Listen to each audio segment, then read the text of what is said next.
Morning વિદ્યાર્થી મિત્રો, આજે આપણે ધોરણ 12 બરાબર એની અંદર વિદ્યુત ફ્લક્સ જે છે એનો અભ્યાસ કરવાનો છે.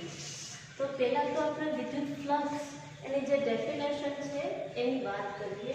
આપેલા બિંદુએ વિદ્યુત ક્ષેત્ર E વેક્ટરને લંબ કોઈ એક આપણે સમતલ લઈ લઈએ, એને નામ આપી દઈએ ડેલ્ટા S.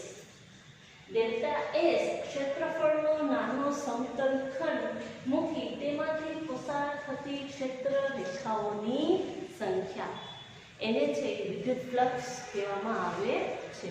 વિદ્યુત ફ્લક્સની સંજ્ઞા ફાઈ છે.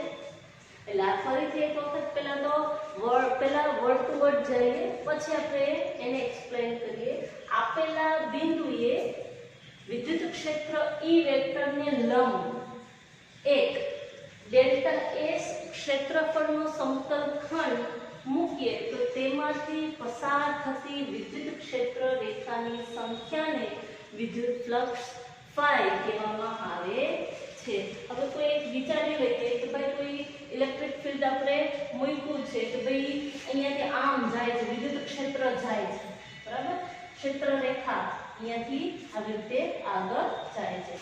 એમાં વચ્ચે કોઈ બી સમતલ આપણે વિચારીએ એને મૂકીએ, એ સમતલમાંથી પસાર થતી ક્ષેત્ર રેખાની સંખ્યા એને વિદ્યુત ફ્લક્સ કહેવામાં આવે છે. એટલે ક્ષેત્રફળમાંથી એકમ ક્ષેત્રફળમાંથી પસાર થતી ક્ષેત્ર રેખાની સંખ્યાને વિદ્યુત ફ્લક્સ કહેવામાં આવે છે. વિદ્યુત ફ્લક્સ આવશે હજી આગળ આપણે ચુંબકીય ફ્લક્સ વિશેનો અભ્યાસ કરશું.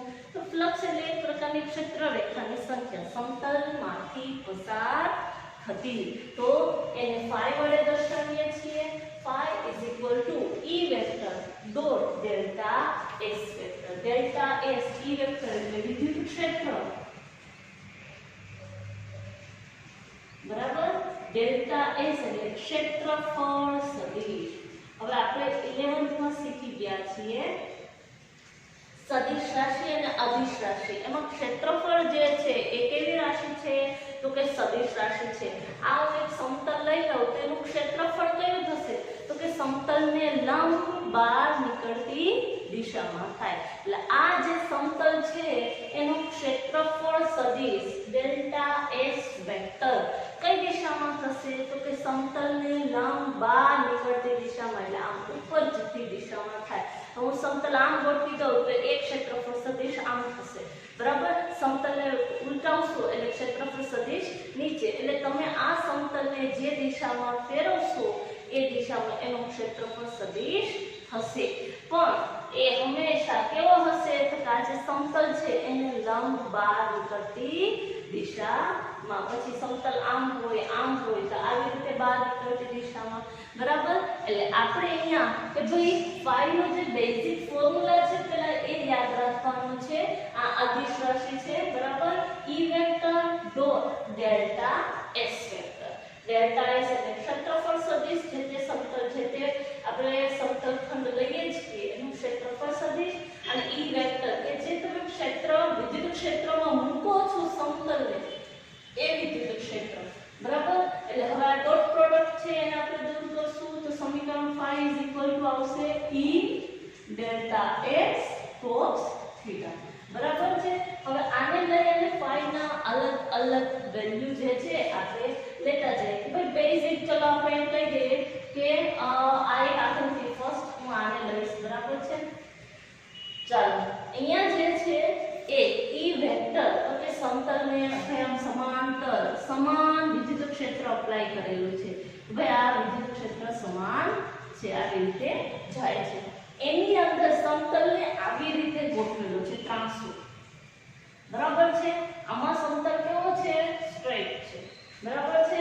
એટલે અહીંયા છે એ જુઓ તમે આ એક આકૃતિને પહેલા લઈએ પછી પાછા આગળ જતા જઈએ. ચલો કે ભાઈ અહીંયા એક સમતલ કે જે પ્લેન નોર્મલ તમને બતાવતી હતી કે આ ઇલેક્ટ્રિક ફિલ્ડ છે, આવી રીતે જાય છે ઇલેક્ટ્રિક ફિલ્ડ, એમાં ક્યાંક આમ વિદ્યુત ક્ષેત્ર ગોઠવેલું, એમાં ક્યાંક આવી રીતે આ સમતલ છે એને ગોઠવેલો છે વિદ્યુત ક્ષેત્રની અંદર.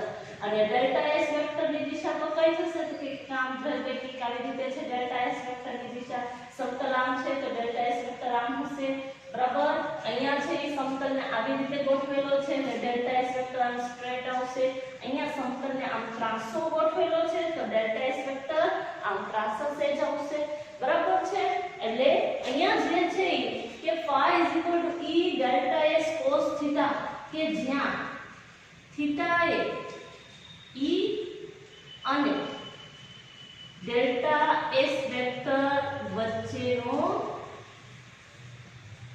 ખૂણો છે કોણ છે થીટા એટલે શું થશે તો કે વિદ્યુત ક્ષેત્ર અને ક્ષેત્રફળ સદિશ વચ્ચેનો ખૂણો તો હવે હું આ આકૃતિને લઉં કે ભાઈ સમતલ આમ રાખેલું છે ઇલેક્ટ્રિક ફિલ્ડ આવી રીતે સમાન છે જ બરાબર એ સીધું જાય જ છે આપણે સમતલને આમ ગોઠવશું તો એનો ક્ષેત્રફળ સદિશ કઈ દિશામાં થશે તો બહાર નીકળતી દિશામાં એટલે E વેક્ટર આગળની દિશામાં છે એની સાથે સાથે ડેલ્ટા S વેક્ટર પણ આગળની દિશામાં છે બંને એક જ દિશામાં છે તો બંને એક જ દિશામાં છે માટે શું કહી શકાય તો કે ભાઈ E વેક્ટર અને ડેલ્ટા S વેક્ટર કેવા છે એકબીજાને સમાંતર અને જ્યારે બે સદિશો એકબીજાને સમાંતર હોય ત્યારે થીટા બરાબર શું આવશે તો કે 0 આવશે બરાબર તો ફ્લક્સ ની અંદર મૂકી દો કે phi E ડેલ્ટા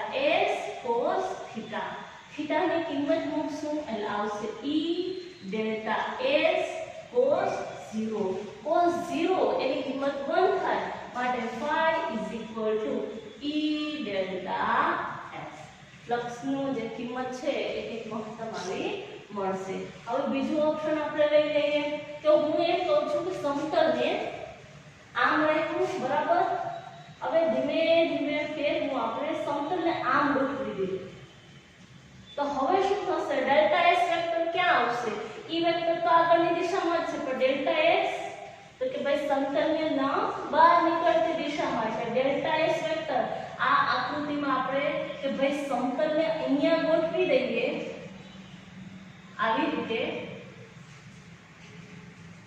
બરાબર છે સમતલને આમ ગોઠવ્યું છે ઇલેક્ટ્રિક ફિલ્ડ તો છે આપણું સમાંતર બરાબર છે સમાન ઇલેક્ટ્રિક ફિલ્ડ એપ્લાય કરેલું છે વિદ્યુત ક્ષેત્ર સમાન છે અને એની અંદર મેં સમતલને આમ ગોઠવેલું છે તો સમતલને રિલેટેડ આપણું ક્ષેત્રફળ સદિશ એ સમતલને લંબ બહાર નીકળતી દિશામાં થશે માટે ડેલ્ટા S વેક્ટર કે આમ ઉપર જતી દિશામાં હોય તો હવે આપણે વિચારવાનું છે કે ભાઈ E વેક્ટર આગળની દિશામાં છે ડેલ્ટા S વેક્ટર ઉપરની સમતલની લંબ ઉપરની દિશામાં છે તો બંને વચ્ચે ખૂણો કેટલો લગાવ્યો 90 અંશનો એટલે જ્યારે E વેક્ટર અને ડેલ્ટા S વેક્ટર એકબીજાને લંબ હોય ત્યારે થીટા બરાબર થશે 90 અંશ અને phi E delta S cos theta થીટાની કિંમત કેટલી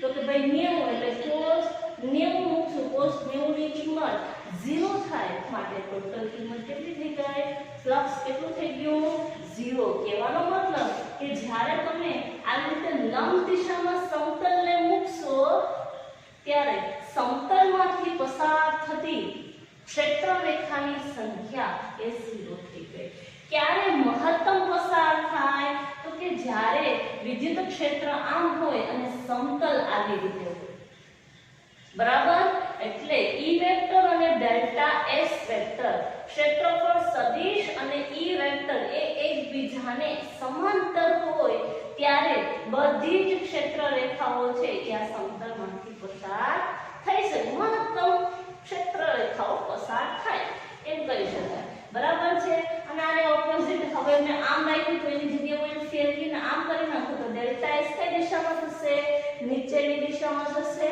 બરાબર તો થીટા બરાબર કેટલા થાય એ આપણે વિચારી શકીએ કે ભાઈ અહીંયા 90 અંશ છે પાછો આમ ફેરવીશ તો 180 હજી આમ ફેરવીશ એટલે આપણે ભાઈ કન્વર્ટ કરશું 270 જેવું કંઈક થશે બરાબર છે એની સાથે આપણે જે ફ્લક્સ છે એના વાત કરી ભાઈ ન્યૂનતમ કિંમત અને મહત્તમ કિંમત ન્યૂનતમ લેવી તો માઈનસ આવશે બરાબર છે એટલે અહીંયા cos 0 છે ત્યારે E ડેલ્ટા S મને મહત્તમ ફ્લક્સની આ કિંમત કેવી મળે છે મહત્તમ મળે છે.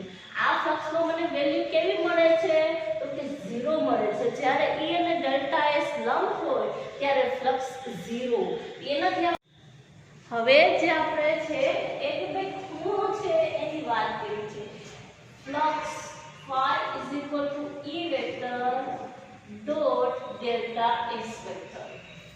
એને ડોટ પ્રોડક્ટ દૂર કરીએ E delta S cos theta કે થીટા એ E અને ડેલ્ટા S વેક્ટર વચ્ચેનો કોણ છે. રાઈટ, એટલે E ડેલ્ટા S વચ્ચેનો કોણ થીટા છે. આને પકડી અને આગળ વધવાનું છે કે જ્યારે થીટા છે એ 90 અંશ કરતા નાના હોય ત્યારે શું કરવાનું. એટલે 90 અંશ કરતા નાના એટલે શું આવશે તો કે 0 થી 90 અંશની વચ્ચેનો કોઈ પણ ખૂણો લઈ લો. 30, 45, 60 બરાબર છે. એ ટાઈપનો કોઈ પણ નાનો ખૂણો જ્યારે હશે ત્યારે કોસની કિંમત કેટલી મળશે તો કે પ્રથમ ચરણ થાય 0 થી 90 અંશની વચ્ચે. આ પ્રથમ ચરણ આપણે કંઈક આવું શીખી ગયા. All S T C all બધા ધન હોય છે. એટલે કે sin cos tan cot બધા પ્રથમ ચરણની અંદર ધન આવે છે. માટે 0 થી 90 વચ્ચેની કિંમત કે 0 cos 0 ની કિંમત 1, cos 90 ની કિંમત 0. એટલે cos ની કિંમત પહેલા ચરણમાં ક્યાંથી ક્યાં સુધી આવશે 1 થી ઓછી થતી જાય થી 0 સુધી. પણ 1 થી ઓછી એટલે 0.8, 0.3, 0.4, 0.2 તો બધી કિંમતો કેવી થઈ ધન થઈ. એટલે કે જ્યારે થીટા 90 અંશ કરતા નાના હશે ત્યારે કોસની કિંમત એ 0 થી 1 ની વચ્ચેની હોય છે. અને 0 થી 1 ની વચ્ચે બધી કિંમતો કેવી કહેવાય ધન કહેવાય. એટલે કોસ ધન છે અને કોસ ધન છે એને તમે ગુણશો એટલે ફ્લક્સ તો મને કેવું મળશે તો કે ધન મળશે. એટલે આપણે ફ્લક્સ જે છે એ પણ ધન મળે છે. અને જે આપણે લખવું હોય તો આ કહી શકાય કે ફ્લક્સ છે is greater than 0. બરાબર છે. એવી રીતે હવે બીજી વાત કરીએ અને આકૃતિ ડ્રો કરવી હોય તો કરી શકો કે પોઝિટિવ ચાર્જ જ્યારે કોઈ પદાર્થની અંદર આપણે એપ્લાય કરીશું બરાબર છે એટલે ઇલેક્ટ્રિક ફીલ્ડ આવી રીતે બહાર નીકળતી દિશામાં થશે ત્યારે ફ્લક્સ જે છે એ તમને કેવું મળે છે મળે છે.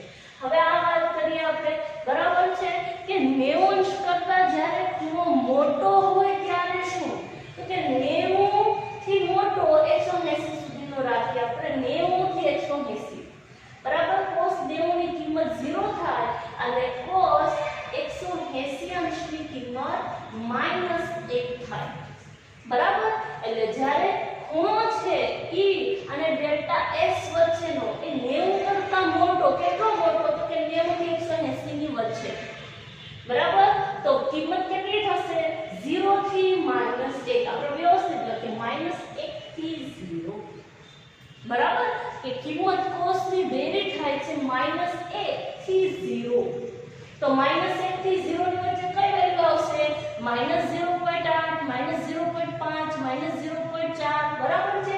તો કિંમતો બધી કેવી હશે ઋણ હશે. માટે cos કેવા થાય છે ઋણ થાય છે. અને cos ઋણ થશે એની સાથે તમે મલ્ટીપ્લાય કરશો એટલે મને ફ્લક્સ પણ ઋણ મળે છે. અને ઋણ મળે છે માટે આપણે આમ લખી શકીએ કે ફ્લક્સ છે એ <0. બરાબર. આના માટેની આકૃતિ આપણે આવી રીતે કંઈક ડ્રો કરી શકીએ કે ભાઈ માઈનસ કયો પદાર્થની અંદર મૂકી દો ઇલેક્ટ્રિક ફીલ્ડ અંદર જતી દિશામાં થશે અને ત્યારે મને ફ્લક્સ કેવું મળશે તો કે ઋણ ફ્લક્સ મળે છે. બરાબર છે. એટલે સાવ સાદું છે. આમાં બહુ કંઈ ખાસ છે નહીં પણ એકમ વર્તુળ તમને આ 11મા ધોરણની અંદર જે છે એ આવે છે. બરાબર છે. પાછળ ઓલામાં હતું એ થોડું મેથ્સ આપણે થોડું ક્લિયર હોય આ વસ્તુ ક્લિયર હોય તો આને સમજી શકીએ છીએ.